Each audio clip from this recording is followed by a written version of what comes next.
Hi hello అండి. అందరిది lunch అయిపోయిందా? ఈరోజు మా హస్బెండ్ అయితే ఫిష్ కర్రీ చేయమన్నారు. అందుకని చెప్పి ఆయన కోసం నాకు వచ్చిన ప్రాసెస్లో నేనైతే చేస్తున్నాను. కానీ మా హస్బెండ్ ఎప్పుడు నన్ను నీకు నాన్ వెజ్ వండడమే రాదని చెప్పి ఎప్పుడు నన్ను అంటానే ఉంటారు. ఆయన వెజ్ కర్రీస్ అయితే మళ్ళీ రోడ్ చట్నీలు అయితే ఇరక్కొట్టేస్తావు, కానీ నాన్ వెజ్ కర్రీస్ మటుకి నీకు రావమ్మా అని చెప్పి ఆయన ఎప్పుడూ అంటానే ఉంటారు.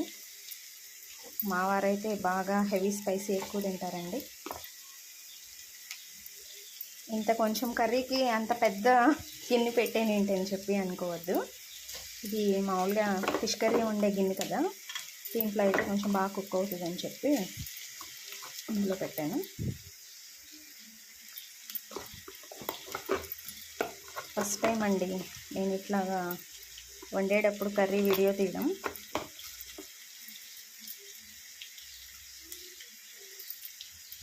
ఎట్లా ఉంటుందో తెలియదు.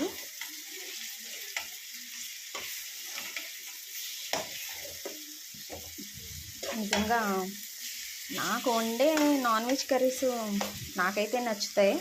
మా హస్బెండ్ అయితే నీకు రాదు, నీకు కుదరదు అని చెప్పని అంటారు.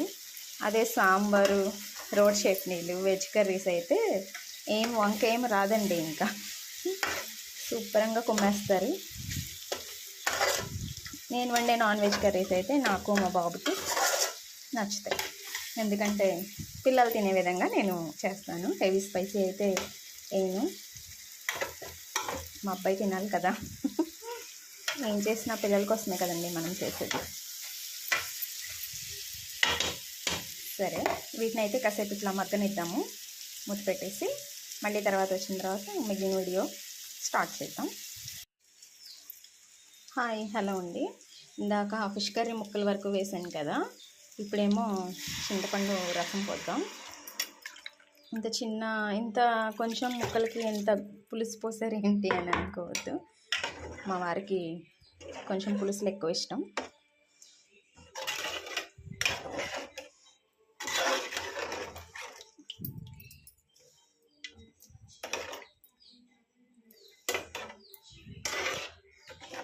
యాక్చువల్గా చెప్పాలంటే ఈరోజు సాటర్డే అండి.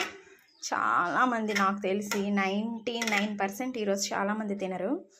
బట్ మా హస్బెండ్ శివుడు భక్తుడు. ఆయన శ్మశానంలో తిరిగే శివయ్యకే లేని పట్టింపులు నీకు వచ్చినాయా, మీరు తినకపోతే తినకపోండి, నాకైతే నువ్వు వండాల్సిందే అని చెప్పారు ఆయన.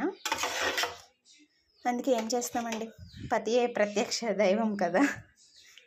నేనైతే చెప్తున్నాను కదండి, నేను తిన్నా తినకపోయినా సరే మా వారి కోసం అయితే నేనైతే కుక్ చేస్తాను.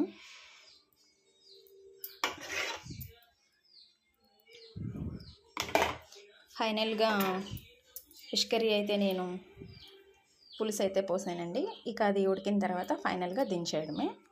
థ్యాంక్స్ అండి. మీరందరూ నా ఛానల్ సబ్స్క్రైబ్ చేసుకొని నన్ను సపోర్ట్ చేస్తారని హార్ట్ఫుల్గా నేనైతే కోరుకుంటున్నాను. Bye bye.